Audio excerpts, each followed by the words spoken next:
Welcome to Burlap Teachers. Enjoy the video. You begin by gathering what's essential: your PS3, the Xbox controller, and a compatible USB adapter. You do this because the PS3 won't natively accept Xbox signals. Once done, plug the adapter into a front USB port and set its mode to PS3 or auto. That tells the adapter to translate inputs.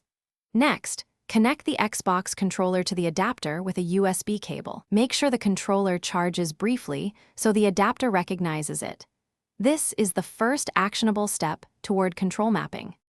With the hardware connected, power on the PS3 and allow the system to detect the adapter as a generic USB device.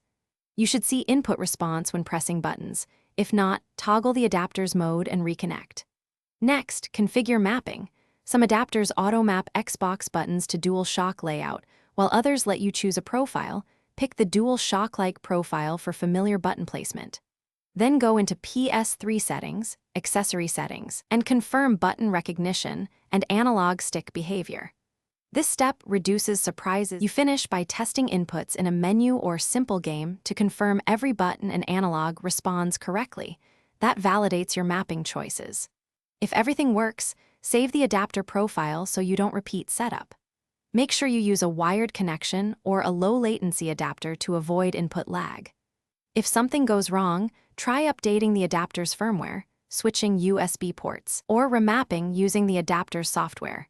This single troubleshooting step usually fixes misalignment or recognition issues quickly.